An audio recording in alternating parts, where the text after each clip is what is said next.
Welcome to one direction institute. सभी छात्रों का बहुत बहुत स्वागत है। ठीक है, आज हम लोग बात करेंगे रिप्रोडक्शन में जो नेक्स्ट हेडिंग हमारी थी वो ओव्यूलेटरी फेज। क्योंकि मैंने पिछली क्लास में आपको डायग्राम के माध्यम से बताया था कि ओव्यूलेटरी फेज कब होता है। मैंने कहा था 13, 14, 15। कहने का मतलब है जिस दिन से मेंस्ट्रुअल साइकिल स्टार्ट होती है, जिस दिन से मासिक चक्र स्टार्ट होती है, उसके जस्ट 13वें, 14वें, 15वें दिन क्या होता है, ओवा निकलने के चांसेस ज्यादा होते हैं। और इसलिए इस फेज को क्या कहते हैं, ओव्यूलेटरी फेज कहते हैं। मेंस्ट्रुअल फेज मैंने कहा था 1 से 5 तक होता है। अगर किसी फीमेल में 1 तारीख को मेंस्ट्रुअल साइकिल निकलती है तो 1 से 5 तक का जो फेज चलता है, इस फेज को क्या कहते हैं, मेंस्ट्रुअल फेज के नाम से जाना जाता है। ठीक है ना। इसके बाद हम लोगों ने बताया था एलएच और एफएसएच ल्यूटेनाइजिंग हार्मोन जो निकलता था। ठीक है, इसके बाद मेंस्ट्रुअल साइकिल 28, 29, 30 में क्या हो जाती है, रिपीटेड हो जाती है। ठीक है, ये सारी कहानी हमने आपको डिस्कस किया था पिछली क्लास में किया था। आज की जो हमारी हेडिंग है, और वो हेडिंग क्या है, ओव्यूलेटरी फेज। मतलब लिखा है ओव्यूलेटरी फेज, मतलब ओव्यूलेटरी मींस क्या होता है भैया, ओवम होता है। क्या होता है, ओवा होता है। ठीक है ना। देखो लिखा है इस फेज में एलएच सर्ज ग्रेफियन फॉलिकल के फटने को इंड्यूस करता है, जिसके कारण ओवम रिलीज होता है, और जिसे किस नाम से जाना जाता है, जिसे ओव्यूलेशन के नाम से जाना जाता है। याद रखना इस फेज में क्या होता है, जो एलएच होता है, एलएच मींस ल्यूटेनाइजिंग हार्मोन, ये सर्ज होता है ग्रेफियन फॉलिकल्स के फटने को इंड्यूस कर, जो ग्रेफियन फॉलिकल्स होती है, और ये ग्रेफियन फॉलिकल्स के फटने को इंड्यूस करता है, और जिसके कारण क्या होता है, ओवम जो होता है, ओवा होता है, रिलीज होता है। और इस फेज को क्या कहते हैं, याद रखना इस फेज को ओव्यूलेशन फेज के नाम से जाना जाता है। ठीक है ना। दूसरी बात लिखिए, ये देखो लिखा है ल्यूटियल फेज। नेक्स्ट हेडिंग भैया आपकी है ल्यूटियल फेज। लिखा है इस फेज के दौरान ग्रेफियन फॉलिकल्स से बचा हुआ भाग कॉर्पस लूटियम में बदल जाता है। ये डायग्राम में देखिए, कॉर्पस एल्बिकेंस रीजनरेट होती है, corpus luteum ovulation, primary follicle, secondary follicle और वेसिकुलर फॉलिकल्स। ये आपका डायग्राम बना हुआ है सिर्फ ल्यूटियल फेज का। देखिए आपके सामने लिखा है इस फेज के दौरान जो ग्रेफियन फॉलिकल्स का बचा हुआ भाग कॉर्पस लूटियम में बदल जाता है। जो ग्राफिकन फॉलिकल्स का बचा हुआ भाग होता है, ये कॉर्पस लूटियम में बदल जाता है। और कॉर्पस लूटियम भारी मात्रा में किस हार्मोन का ये सिक्रीशन करता है, याद रखना यही कॉर्पस लूटियम जो होता है, ये प्रोजेस्टेरॉन हार्मोन का छिड़काव, ये प्रोजेस्टेरॉन हार्मोन का क्या करता है, सिक्रीशन कराता है। ठीक है ना भाई। लिखा है जो एंडोमेट्रियम को मेंटेनेंस के लिए आवश्यक होता है, भैया जो प्रोजेस्टेरॉन हार्मोन होता है, ये किसके मेंटेनेंस के लिए आवश्यक होता है, ये एक लेयर होती है, और इस लेयर का नाम क्या होता है, बोलो, एंडोमेट्रियम नाम की लेयर होती है। अच्छा, हमने कहा था जो यूट्रस की लेयर होती है, यूट्रस की कितनी लेयर होती है, बोलो, ये 3 लेयर होती। मैंने कहा था एक होता है आपकी यूट्रस की लेयर का नाम होता है पेरीमेट्रियम होता है, एक लेयर का नाम क्या होता है, मायोमेट्रियम होता है, और एक लेयर का नाम क्या होता है, बोलो, एंडोमेट्रियम होता है। क्या होता है, बोलो, एंडोमेट्रियम। तो ये याद रखना भैया, यूट्रस की भी कितनी लेयर होती है, 3 लेयर, पेरीमेट्रियम होती है, एक मायोमेट्रियम होती है, और एक क्या होती है, बोलो, एंडोमेट्रियम होती है। ये 3 लेयर होती है यूट्रस। जो प्रोजेस्टेरॉन हार्मोन होता है, मैंने कहा था जो प्रोजेस्टेरॉन हार्मोन होता है, ये यूट्रस के लेयर को क्या करता है भैया, ये यूट्रस के लेयर को क्या करता है, बोलो, एंडोमेट्रियम को क्या करता है, मेंटेनेंस के लिए आवश्यक होता है। कौन सा, बोलो, प्रोजेस्टेरॉन हार्मोन। मैंने कहा था जैसा ही ओवा फर्टिलाइज हो जाता है, तुरंत हार्मोन्स जो होते हैं बॉडी में, हार्मोनल चेंज होते हैं, और वही जो हार्मोनल चेंज होते हैं भैया, ये क्या करेगा, यूट्रस की लेयर को क्या करता है, मेंटेनेंस करने का काम शुरू हो जाता है। वहीं से यूट्रस वहीं से प्रिपेयर हो जाता है, याद रखना। लिखा है तो कॉर्पस लूटियम की भारी मात्रा में प्रोजेस्टेरॉन का सिक्रीशन करती है, जो एंडोमेट्रियम को मेंटेनेंस के लिए आवश्यक होता है। एंडोमेट्रियम फर्टिलाइज्ड ओवम के इम्प्लांटेशन तथा प्रेगनेंसी की अन्य घटनाओं के लिए आवश्यक होता है। वही बात आपके सामने एनसीईआरटी में बिल्कुल साफ साफ लिखा है, लिखा जो एंडोमेट्रियम होती है ये फर्टिलाइज ओवम के इम्प्लांटेशन तथा प्रेगनेंसी की अन्य इवेंट्स के लिए क्या होती है, आवश्यक होती है। तो ये सारे हार्मोन्स हो गया, जैसे एफएसएच हो गया, एलएच हो गया, ठीक। एलएच तो मेन क्या करेगा भैया, ये यूट्रस के लेयर को क्या करेगा, मेंटेनेंस करने का काम करता है। तो याद रखना ये एंडोमेट्रियम फर्टिलाइज्ड ओवम के इम्प्लांटेशन तथा प्रेगनेंसी की अन्य इवेंट्स के लिए क्या होती हैं, बोलो आवश्यक होती हैं। इस फेज के दौरान ग्रेफियल फॉलिकल्स का बचा हुआ भाग कहां बदल जाता है, कॉर्पस लुटियम में बदल जाता है। और कॉर्पस लुटियम क्या करेगा, ज्यादा मात्रा में इसी प्रोजेस्टेरॉन हार्मोन का क्या होगा भैया, सिक्रीशन होगा। और एंडोमेट्रियम जो होती है ये फर्टिलाइज्ड ओवम के इम्प्लांटेशन तथा प्रेगनेंसी की घटनाओं के लिए क्या होती है, बोलो बिल्कुल आवश्यक हो। तो मेन हार्मोन कौन सा इसमें यहाँ पे जिक्र किया जा रहा है भैया, उस हार्मोन का नाम क्या है, बोलो प्रोजेस्टेरॉन हार्मोन। आगे लिखा है प्रेगनेंसी के दौरान मेंस्ट्रुअल साइकिल की सभी इवेंट से बंद हो जाती है, इसलिए मेंस्ट्रुएशन नहीं होती। देखा होगा जब कोई फीमेल भैया प्रेग्नेंट हो जाती है, जब कोई फीमेल में मेंस्ट्रुअल साइकिल बंद हो जाती है, तो मैंने एक बात बताई थी कि यदि किसी फीमेल में मेंस्ट्रुअल साइकिल नहीं आ रही है तो सबसे पहला केस क्या होता है कि महिला प्रेग्नेंट है। अगर महिला बाई चांस प्रेग्नेंट भी नहीं है, दूसरी कंडीशन क्या होगी, महिला स्ट्रेस में होगी, महिला तनाव में होगी, या तीसरी कंडीशन क्या हो सकती है, उस महिला की जो पुअर हेल्थ होगी, शरीर कैसा होगा, बोलो कमजोर होगा। इन तीन कंडीशनों में क्या होता है, मेंस्ट्रुअल साइकिल दोबारा स्टार्ट नहीं होती है, ठीक है ना। तो वही कहानी यहाँ पे जिक्र किया गया है कि प्रेगनेंसी के दौरान मेंस्ट्रुअल साइकिल के सभी इवेंट्स हो जाते हैं, बंद हो जाते हैं, और इसमें क्या होता है, बोलो मेंस्ट्रुएशन नहीं होता है। आगे लिखा है फर्टिलाइजेशन ना होने पर जो कार्पस लुटियम क्या हो जाते हैं, नष्ट हो जाते हैं।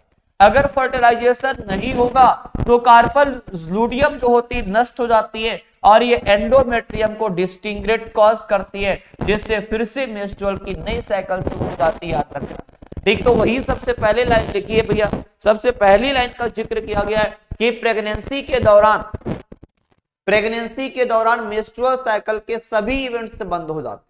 जैसे ही महिला में फैलोपियन ट्यूब में स्पर्म और ओवम का फर्टिलाइजेशन हो जाता है और प्रेगनेंसी के दौरान मेंस्ट्रुअल साइकिल के सभी इवेंट्स बंद हो जाते हैं, इसलिए इसे मेंस्ट्रुएशन नहीं आती। लेकिन फर्टिलाइजेशन ना होने पर कार्पस लुटियम नष्ट हो जाती।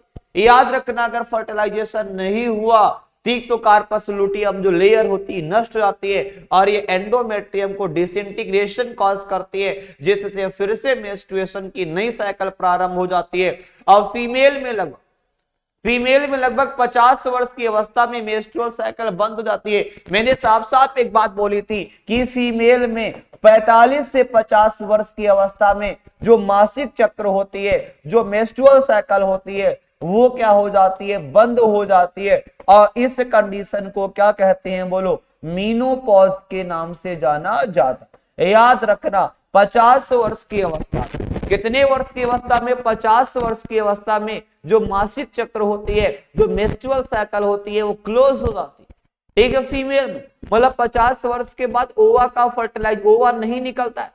ओवा निकलना ही जब मेंस्ट्रुअल साइकिल बंद हो जाएगी तो ओव्यूलेशन भी बंद हो जाएगा, और कोई भी महिला 50 साल के बाद बच्चे पैदा नहीं कर सकती। याद रखना बहुत इंपॉर्टेंट है। और इस कंडीशन को क्या कहते हैं, इस कंडीशन को मीनोपॉज के नाम से जाना जाता है।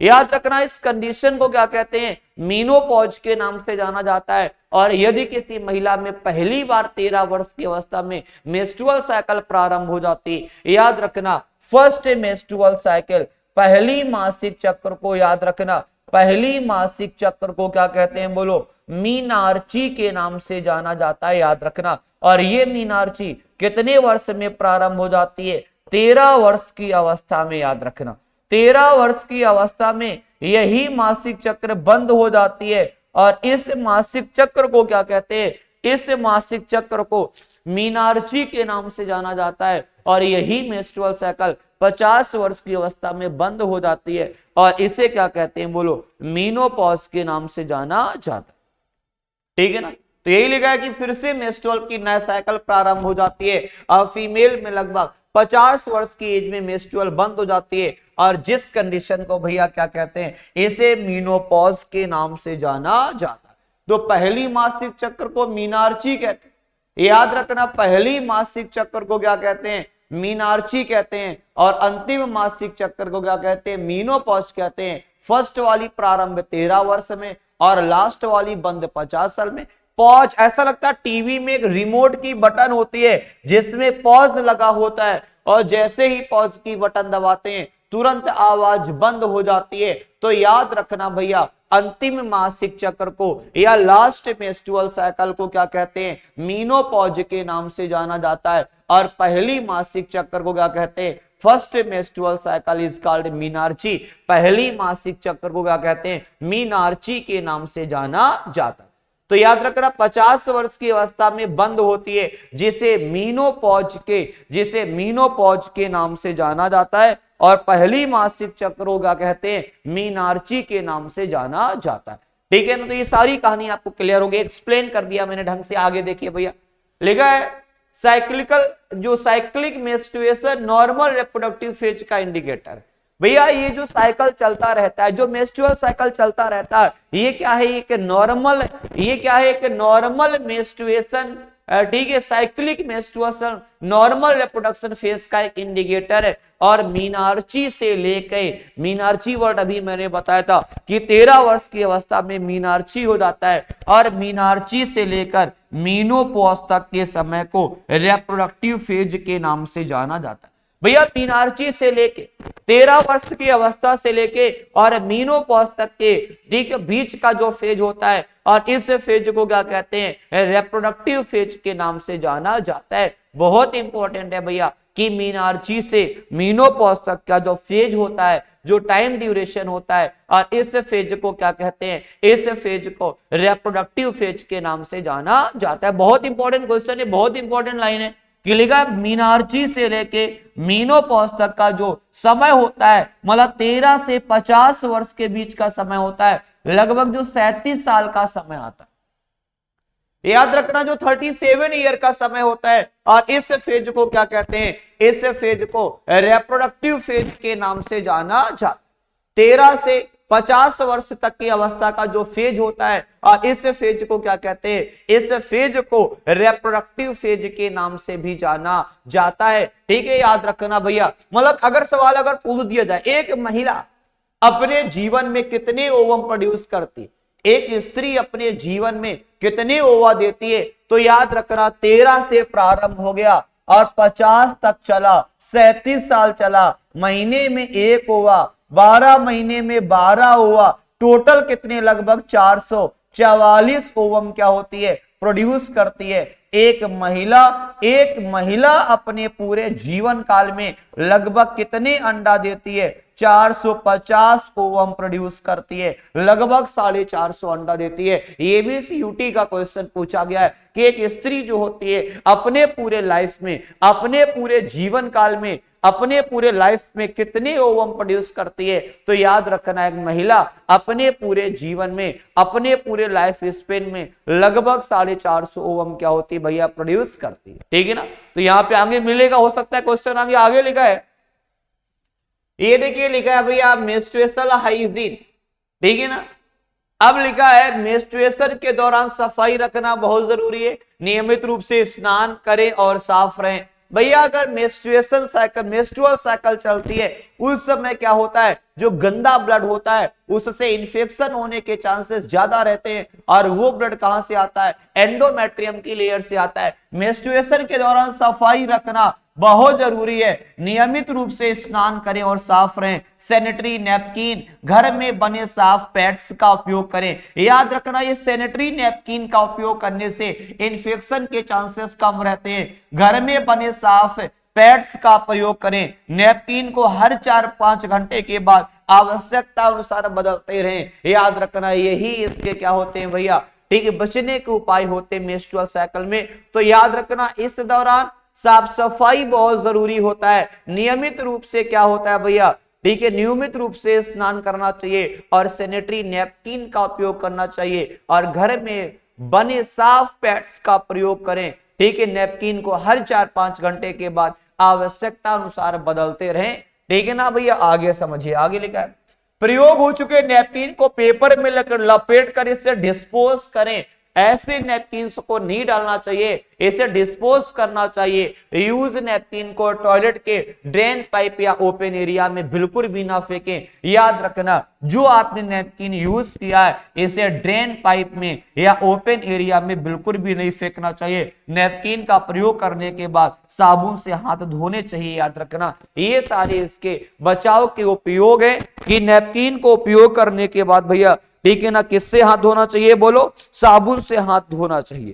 ठीक है ना, ये सारे क्या है, ये आपके सारे ये बचाव के, ठीक है, तरीके बताए गए हैं। आगे देखिएगा,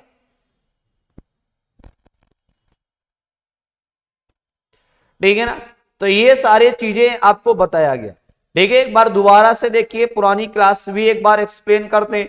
ठीक है ना, जो चीजें बहुत इंपॉर्टेंट है, जहां से क्वेश्चन ज्यादा बनने की संभावना रहती है, वो सारी चीजें हम लोग आज चेक करेंगे। देखते हैं भैया, ठीक है ना।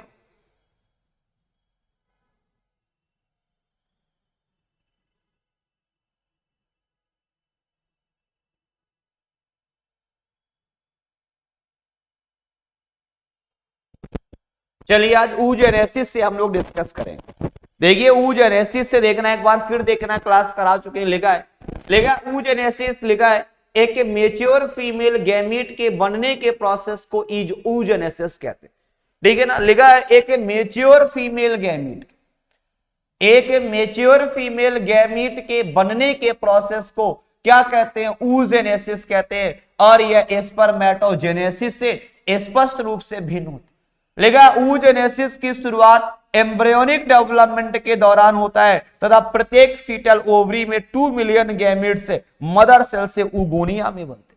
ठीक है ना, बहुत इंपॉर्टेंट चीज लिखा आपने, लिखा एक मेच्योर जो फीमेल गैमीट होती, ठीक है, इस बनने के प्रोसेस को क्या कहते हैं, oogenesis के नाम से जाना जाता है। और यह स्पर्मेटोजेनेसिस से स्पष्ट रूप से भिन्न होते हैं। याद रखना, oogenesis की जो शुरुआत होती है ये एम्ब्रियोनिक डेवलपमेंट के दौरान होती है और प्रत्येक फीटल ओवरी में 2 मिलियन गैमीट मदर सेल से क्या बनते हैं, ऊगोनिया बनते। लिखा है बर्थ के बाद ऊगोनिया ना तो फॉर्म होते ना ही ऐड होते। अगर बर्थ के बाद भैया इसमें इसकी उत्पत्ति दोबारा नहीं हो सकती है और इन्हीं सेल में डिवीजन शुरू हो जाता है और मियोसिस के प्रोफेज फर्स्ट में प्रवेश कर टेम्पोरली अरेस्ट हो जाते हैं, जिसे प्राइमरी oocytes के नाम से भी, जैसे प्राइमरी oocytes के नाम से। बहुत इंपॉर्टेंट लाइन लिखे, बर्थ के बाद ऊगोनिया ना तो फॉर्म होते और ना ही क्या होते, ऐड होते। लिखा इन सेल में डिवीजन शुरू हो जाता है, याद रखना, और मियोसिस के प्रोफेज फर्स्ट में प्रवेश कर टेम्पोरली अरेस्ट हो जाते हैं और जिन्हें क्या कहते हैं, प्राइमरी oocytes के नाम से भी जाना जाता है। आगे लिखा, प्रत्येक प्राइमरी oocyte ग्रेनुलोसा सेल्स की एक लेयर द्वारा घिर जाती है। जो प्राइमरी oocytes होती है एक लेयर होती है, उस लेयर का नाम क्या होता है, ग्रेनुलोसा सेल्स की लेयर में क्या हो जाता है भैया, इसी ग्रेनुलोसा सेल्स की लेयर में क्या हो जाता है, ठीक है ना, गिर जाता है तथा इसे प्राइमरी फॉलिकल्स कहते हैं। प्राइमरी फॉलिकल्स का एक बड़ा अमाउंट बर्थ से प्यूबर्टी तक नष्ट हो जाता है। याद रखना, जो प्राइमरी फॉलिकल्स का, ठीक है ना, एक बड़ा अमाउंट से ये बर्थ से प्यूबर्टी तक नष्ट हो जाते हैं और प्यूबर्टी के समय प्रत्येक ओवरी से 60,000 से 80,000 प्राइमरी फॉलिकल्स निकलते। देखा होगा प्यूबर्टी के समय होते हैं जो प्रत्येक ओवरी से केवल 60,000 से 80,000 क्या बनते हैं, प्राइमरी फॉलिकल्स बनते। ठीक है ना, प्यूबर्टी के समय जैसे कोई फीमेल अगर बड़ी होने लगती है भैया, ठीक, उस समय क्या होता है कि उसके ओवरी में केवल 60,000 से 80,000 प्राइमरी फॉलिकल्स बनना प्रारंभ हो जाता है। ठीक है, ये प्राइमरी फॉलिकल्स ग्रेनुलोसा सेल्स की ओर अधिक लेयर द्वारा घिर जाते हैं, जिसे सेकेंडरी फॉलिकल्स। याद रखना, ये जो प्राइमरी फॉलिकल्स होते हैं ये ग्रेनुलोसा सेल्स से अधिक लेयर द्वारा घिर जाते हैं और जिसे किस नाम से, इन्हें सेकेंडरी फॉलिकल्स के नाम से जाना जाता है। और सेकेंडरी फॉलिकल्स शीघ्र जो होते हैं ये टर्सरी फॉलिकल्स में बदल जाते हैं और टर्सरी फॉलिकल्स की विशेषता यह होती है कि इनमें एक फ्लूइड से भरी कैविटी होती है और इस कैविटी को क्या कहते हैं, एंट्रम के नाम से जाना जाता है। याद रखना भैया टर्सरी फॉलिकल्स की एक जो मेन विशेषता क्या होती है, इसमें एक फ्लूइड से भरी एक कैविटी होती है और इस कैविटी को क्या कहते हैं, इस कैविटी को एंट्रम के नाम से जाना जाता है। ठीक है ना, याद रखना भैया टर्सरी फॉलिकल्स की एक विशेषता होती है, इसमें एक फ्लूइड भरा होता है और इसे क्या कहते हैं भैया, एंट्रम के नाम से जाना जाता है। थीका लेयर बाहर की तरफ, थीका एक्सटर्ना और अंदर की तरफ थीका इंटरना, ये ऑर्गेनाइज हो जाती हैं और टर्सरी फॉलिकल्स के अंदर प्राइमरी oocytes के साइज में वृद्धि हो जाती है, इसे फर्स्ट मियोटिक डिवीजन हो जाता है। याद रखना भैया इसमें कैसा डिवीजन होता है, इसमें फर्स्ट मियोटिक डिवीजन हो जाता है। ठीक है ना, तो याद रखना है टर्सरी फॉलिकल्स के अंदर प्राइमरी oocytes के साइज में क्या हो जाती है, वृद्धि हो जाती है और इससे फर्स्ट मियोटिक डिवीजन ये पूरा हो जाता है। पहला मियोटिक डिवीजन यहां पर क्या होता है भैया, पूरा हो जाता है। आगे लिखा है यह डिवीजन अनइक्वल होता है, मतलब इसमें इक्वलिटी नहीं होती, जिसके फलस्वरूप लार्ज हैप्लॉइड जो होते हैं ये सेकेंडरी oocyte से एक छोटा सा पोलर बॉडी बना लेता है और सेकेंडरी oocyte प्राइमरी और न्यूट्रिएंट रिच साइटोप्लाज्म की मात्रा को सुरक्षित बनाए रखता है। यही जो सेकेंडरी oocyte ये प्राइमरी oocytes को जो न्यूट्रिएंट्स होते हैं भैया, ऐसे न्यूट्रिएंट्स को में साइटोप्लाज्म जो होता है, याद रखना जो कोशिका द्रव्य होता है साइटोप्लाज्म को, इसकी मात्रा को सुरक्षित बनाए रखता है और फर्स्ट मियोटिक डिवीजन के बाद पहली पोलर बॉडी में पुनः डिवीजन होना या इसे नष्ट हो जाती है और इस समय हम इन सब के बारे में कुछ भी ज्यादा एक्सप्लेन नहीं कर सकते हैं। लेकिन टर्सरी फॉलिकल्स आगे चलकर जो होती है ये मेच्योर फॉलिकल्स के ग्राफियन फॉलिकल्स में चेंज हो जाती है, जिससे सेकेंडरी oocyte अपने चारों तरफ एक नई लेयर बनाई लेती है और इस लेयर का नाम होता है जोना पेलुसिडा। याद रखना भैया इस लेयर का नाम क्या होता है, इस लेयर का नाम क्या होगा, बोलो, जोना पेलुसिडा लेयर होती है। तो टर्सरी फॉलिकल्स आगे चलकर मेच्योर फॉलिकल्स या ग्राफियन फॉलिकल्स में चेंज हो जाती है और यही सेकेंडरी oocyte अपने चारों तरफ एक नई मेम्ब्रेन बना लेता है और इस मेम्ब्रेन को जोना पेलुसिडा कहते हैं। ग्राफियन फॉलिक्यूल का फटकर सेकेंडरी oocyte का ओवरी से निकलना ओवल्यूशन कहते हैं। जब ग्राफियन फॉलिक्यूल से फट जाती है और सेकेंडरी oocyte से ओवरी से निकलता है, सेकेंडरी oocyte से ओवरी निकलती है और इस फेज को क्या कहते हैं, ओवल्यूशन कहते हैं। और ये समझ में क्या आप स्पर्मेटोजेनेसिस oogenesis में मेजर डिफरेंस कैसे कर सकते हैं। याद रखना oogenesis का पूरा प्रक्रम पढ़ा कि जो सेकेंडरी oocyte होती है ये अपने चारों तरफ एक नई लेयर बना लेता है और इस लेयर का नाम क्या होता है, जोना पेलुसिडा होता है और ग्राफियन फॉलिकल फटकर सेकेंडरी oocytes का ओवरी से निकलना ओवल्यूशन कहलाता है। ठीक है ना, ये बात आप समझ जाना भैया। आगे लिखा है कि फीमेल प्राइमेट्स की बात करें, ये मेंस्ट्रुअल फेज है, देखना हमने कहा था 1 से लेके जो 5 से 7 दिनों तक चलता है, इस फेज को क्या कहते हैं, मेंस्ट्रुअल फेज कहते हैं। ये आपकी 8 से 12 तक ये प्रोलिफरेटिव फेज आती है, इसमें ग्रोविंग फॉलिकल्स, इसमें फॉलिकल से वृद्धि करता है। ये ओव्यूलेटरी फेज होती है, इसे oocytes कहते हैं। इसके बाद ये कार्पस लुटियम ये बस यहां से डिस्ट्रॉय होने लगती है, धीरे धीरे सेकेंडरी फेज में हो जाता है। लेकिन फीमेल प्राइमेट से मंकी है, ह्यूमन बीइंग रिप्रोडक्टिव साइकिल को मेंस्ट्रुअल साइकिल कहते हैं और फर्स्ट मेंस्ट्रुअल की जो मेनार्ची कहते हैं और यह प्यूबर्टी से मतलब 13 वर्ष की अवस्था से क्या हो जाती है, यह 13 वर्ष की अवस्था से यह प्रारंभ हो जाती है और ह्यूमन फीमेल में मेंस्ट्रुएशन लगभग 28 से 29 दिनों में अंतराल पर रिपीट होता है। इसलिए एक मेंस्ट्रुअल से दूसरे मेंस्ट्रुएशन के बीच के इवेंट्स को क्या कहते हैं, मेंस्ट्रुअल इवेंट्स कहते हैं। याद रखना एक से दूसरे के बीच में जो इवेंट्स होता है इस इवेंट्स को क्या कहते हैं, मेंस्ट्रुअल साइकिल कहते हैं और प्रत्येक मेंस्ट्रुअल साइकिल के मध्य में ओवा रिलीज होता है और ये देखो ये ओवल्यूशन वाला प्रत्येक मतलब 1 से स्टार्ट हुआ 28 तक चला, इसके जो मध्य में ओवा रिलीज होता है और इस फेज को क्या कहते हैं, इस फेज को ओवल्यूटरी फेज के नाम से भी जाना जाता है। याद रखना भैया यह जो अवस्था होती है इस फेज को क्या कहते हैं, इस फेज को ओवल्यूटरी फेज के नाम से या ओवल्यूशन के नाम से भी जाना जाता है।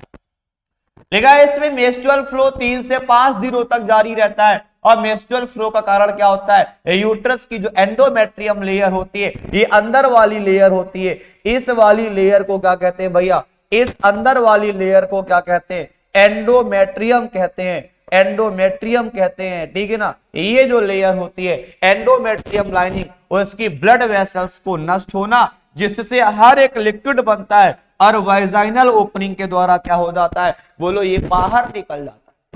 लेकिन रिलीज ओवम के फर्टिलाइज ना होने पर मेंस्ट्रुअल साइकिल आता है। याद रखना भैया, जब ओवम रिलीज नहीं होगा, जब अंडा रिलीज नहीं होगा, ठीक है, याद रखना, फिर रिलीज ओवम के फर्टिलाइज, मान लीजिए अगर अंडा फर्टिलाइज ना हुआ तो मेंस्ट्रुअल साइकिल दोबारा प्रारंभ हो जाती है। अगर अंडा फर्टिलाइज हो जाता है, अगर अंडा फर्टिलाइज हो जाता है, तब क्या होता है भैया, तब मेंस्ट्रुअल साइकिल क्या होती है भैया, दोबारा नहीं आती है। ये बात आप याद रखिएगा। आगे लिखा है मेंस्ट्रुअल का ना आना प्रेगनेंसी का संकेत है। सबसे पहला कैरेक्टर होता है, अगर मान लो किसी फीमेल में, मैंने अभी बोला था कि मेंस्ट्रुअल साइकिल नहीं आती है, तो पहला कंडीशन क्या होगा, वो महिला प्रेग्नेंट होगी। यद्यपि मेंस्ट्रुएशन ना आने के अन्य कारण भी हो सकते हैं, जैसे स्ट्रेस और पुअर हेल्थ। अगर कोई महिला तनाव में है, अगर कोई महिला स्ट्रेस में है, याद रखना, इस स्ट्रेस के कंडीशन में, पुअर हेल्थ के कंडीशन में मेंस्ट्रुअल साइकिल प्रारंभ नहीं होती है, तो सवाल बहुत इंपॉर्टेंट है। लिखा है यद्यपि मेंस्ट्रुअल ना आने के अन्य कारण हो सकते हैं, जैसे स्ट्रेस और पुअर हेल्थ होता है। इस फेज के दौरान, वो आप आगे देखिए, फॉलिकुलर फेज की बात किया गया है, ठीक है ना। ये डायग्राम आपका देखो दिया है, लेगा इस फेज के दौरान जो प्राइमरी फॉलिकल्स वृद्धि करके ग्राफियन फॉलिकल्स में बदल जाते हैं, और साथ साथ यूट्रस की यूट्रस की प्रोलिफेरेटी के द्वारा एंडोमेट्रियम रीजनरेट हो जाता है। यही एंडोमेट्रियम क्या होता है, यही एंडोमेट्रियम की लेयर जो होती है, ये दोबारा रीजनरेट होने लगती है, और ओवरी तथा यूट्रस में होने वाले इस परिवर्तन को पिट्यूटरी तथा ओवेरियन हार्मोन्स के लेवल को इंड्यूस करता है। याद रखना, ये जो हार्मोनल चेंज हो रहा है, ये सारा खेल बॉडी में किस ग्लैंड्स का है, ये सारा का सारा खेल पिट्यूटरी ग्लैंड्स का है। और ये कहां पर होती है, ये पिट्यूटरी ग्लैंड से ब्रेन में होती है, और सेला टर्सिका नाम का गड्ढा होता है, उसी गड्ढे में, सेला टर्सिका नाम के गड्ढे में ये रखी हुई होती है।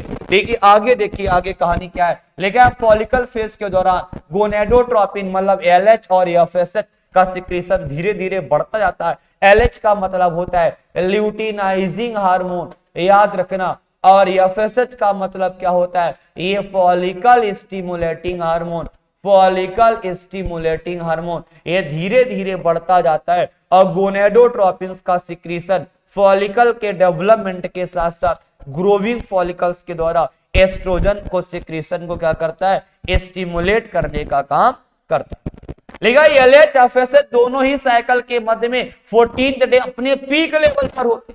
याद रखना, जो एलएच होता है, जैसे मान लो ये पीक लेवल होगा, और यहां पर एलएच और एफएसएच बिल्कुल चरम पर होते हैं, तभी ओवा बनता है। जब ल्यूटिनाइजिंग और फॉलिकुलर स्टिमुलेटिंग हार्मोन बिल्कुल पीक पर होते हैं, इस फेज में क्या होता है भैया, ठीक है, साइकिल के मध्य में होते हैं, पीक लेवल पर आ जाते हैं। एलएच सर्ज मिड साइकिल के दौरान एलएच का रैपिड सिक्रीशन होता है, और एलएच अपने मैक्सिमम लेवल पर होता है, जिसे एलएच सर्ज के नाम से जाना जाता है। आगे लिखा है एलएच फेज में, आगे देखो ओवुलेटरी फेज अभी बताया मैंने, इस फेज में एलएच सर्च ग्राफियन फॉलिकल्स के फटने को इंड्यूस करता है, जिसके कारण ओवा रिलीज होता है, जिसे क्या कहते हैं, ओवल्यूशन कहते हैं। लेकिन इस फेज के दौरान ग्राफियन फॉलिकल्स का बचा हुआ भाग ये कहां बदल जाता है, ये कॉर्पस लुटियम में बदल जाता है, और कार्पस लुटियम भारी मात्रा में प्रोजेस्टेरॉन का सिक्रीशन करती है, जो एंडोमेट्रियम को मेंटेनेंस के लिए आवश्यक होता है। एंडोमेट्रियम फर्टिलाइज्ड ओवम के इम्प्लांटेशन तथा प्रेगनेंसी की अन्य इवेंट्स में आवश्यक होता है। आगे लिखा है भैया, प्रेगनेंसी के दौरान मेंस्ट्रुअल साइकिल के सभी इवेंट्स बंद हो जाते हैं। देखा, जब कोई महिला प्रेग्नेंट हो जाती है, उस फेज में मेंस्ट्रुअल साइकिल नहीं आती, वही लिखा है जिसे मेंस्ट्रुएशन नहीं होता है। और फर्टिलाइजेशन ना होने पर जो कार्पस लुटियम नष्ट हो जाते हैं, और ये एंडोमेट्रियम को डिसइंटीग्रेशन कॉज करते हैं, जिससे फिर से मेंस्ट्रुएशन की नई साइकिल शुरू हो जाती है। और फीमेल की अगर बात करें, यह लगभग 50 वर्ष की एज में, देखा होगा फीमेल में 50 वर्ष की अवस्था में मेंस्ट्रुअल साइकिल बंद हो जाती है, और जब बंद हो जाती है और इस फेज को क्या कहते हैं भैया, ठीक है, 50 वर्ष की अवस्था बंद हो जाती है, इसे मीनोपॉज के नाम से जाना जाता है। Cyclic menstruation normal reproductive phase का एक इंडिकेटर होता है। मीनार्ची से लेकर मीनोपॉज तक के समय को रिप्रोडक्टिव फेज के नाम से जाना जाता है। याद रखना, मीनार्ची से मीनोपॉज मतलब 13 वर्ष से, यहां पे ऐसे भी क्वेश्चन आ सकता है, 13 से 50 वर्ष की अवस्था का जो बीच का समय होता है, और इस फेज को रिप्रोडक्टिव फेज कहते हैं। लेकिन मेंस्ट्रुएशन के दौरान साफ सफाई, नियमित रूप से स्नान करें, साफ रखें, सैनिटरी नैपकिन या घर में बने पैड्स का प्रयोग करें। नैपकिन को हर 4-5 घंटे बाद आवश्यकता अनुसार बदलें, ठीक है ना। और प्रयोग हो चुके नैपकिन को पेपर में लपेट कर डिस्पोज करें, खुले में ना फेंके। यूज नैपकिन को टॉयलेट के ड्रेन पाइप में या ओपन एरिया में ना फेंके। नैपकिन को प्रयोग करने के बाद साबुन से हाथ जरूर धोएं भैया, ठीक है। ये सारी कहानी आज आप लोगों ने पढ़, ठीक है। आगे हम लोग जो पढ़ेंगे, लास्ट इसमें बचा है भैया, वो हेडिंग बची आपका फर्टिलाइजेशन एंड इम्प्लांटेशन बचा है। ये 2 हेडिंगें बची हैं। एक हेडिंग आपकी क्या बची है, फर्टिलाइजेशन बचा है, और एक क्या बचा है, इम्प्लांटेशन बचा है। याद रखना, इम्प्लांटेशन। ये 2 चीजें हम लोग पढ़ेंगे। इसके बाद ही आपका जो रिप्रोडक्शन टॉपिक है, ह्यूमन रिप्रोडक्शन टॉपिक है, ये टॉपिक आपका पूर्णतया फिनिश हो जाएगा, ठीक है। तो अच्छे से बढ़िया से पढ़ लेना भैया, ठीक है ना। फिर मुलाकात करेंगे नेक्स्ट क्लास में। सभी को थैंक यू, बहुत बहुत धन्यवाद।